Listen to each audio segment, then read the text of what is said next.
दूसरा सवाल ये है कि जब हम रोजगार की बात करते हैं तो रेलवे को लेकर लोगों की उम्मीद रहती है कि रोजगार आएंगे।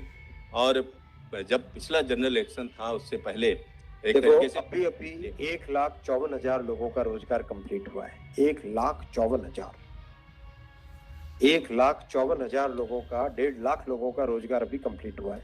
एम्प्लॉयमेंट ऑर्डर्स मिल गए, लोगों का रजिस्ट्रेशन हो गया, आगे जॉब में अब उनके ट्रेनिंग के लिए लोग जाने लगे। जैसे ही वो प्रोसेस कंप्लीट हुआ, नेक्स्ट प्रोसेस चालू हुआ। बहुत लंबे समय से सबकी डिमांड थी कि इसको एनुअल बनाया जाए। एनुअल इसलिए बनाया जाए, अगर 4-4, 5-5 साल के गैप में आता है तो कई लोगों की एज निकल जाती है उसमें से, राइट। इसीलिए अब एनुअल सिस्टम की तरफ मूव कर रहे हैं। जनवरी में, अप्रैल में, जून में और अक्टूबर में। ये चार बड़े चंक है, एएलपी, टेक्निकल, नॉन टेक्निकल और ग्रुप लेवल 1। ये जो 4 बड़ी कैटेगरीज है, इन 4 बड़ी कैटेगरीज का साल में 4 हिस्से किए गए कि जनवरी में स्टार्ट करें एक जो एएलपी का, दूसरा टेक्निकल स्टार्ट करें अप्रैल में, नॉन टेक्निकल स्टार्ट करें जून में और अक्टूबर में स्टार्ट करें लेवल 1, और ये साइकिल चलती रहे। इस प्रोसेस पे सारे के सारे कैंडिडेट्स की डिमांड लंबे टाइम से रही है कि 4-4 साल का जो फेज होता है, 5 साल का फेज होता है, कई लोग एज बार हो जाते हैं उसमें।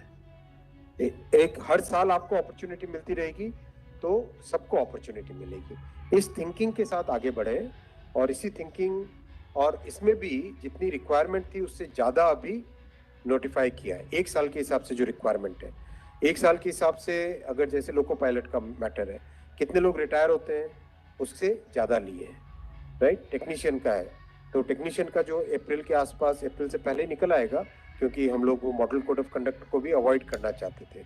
वरना नॉर्मल प्रोसेस में अप्रैल में निकलता है टेक्नीशियन का, पर मॉडल कोड ऑफ कोड को अवॉइड करने के लिए पहले निकाला है। तो जनवरी, अप्रैल, जून, अक्टूबर, फिर अगले साल वापस जनवरी, अप्रैल, जून, अक्टूबर, फिर अगले साल वापस, इस हिसाब से ये प्रोसेस कर रहे हैं। सर 1 साल में कितने जॉब्स निकलेंगे इसमें? डिपेंड करेगा जिसकी जितनी रिक्वायरमेंट है। हर एक जोन की अपनी अपनी रिक्वायरमेंट आती है, हर डिवीजन की रिक्वायरमेंट आती है, कोई एस्टिमेट नहीं? हर वर्कशॉप से आती है। एस्टिमेट बनता है, बन के ही तो निकलता है, फिर एस्टिमेट बन के निकलता है ना, फिर हर एक कैटेगरी के लिए अलग अलग बनता है। अभी 1.5 लाख लोगों को जॉब दिए। आप सोचो उस एग्जाम की कॉम्प्लेक्सिटी, 500 से ज्यादा शहर,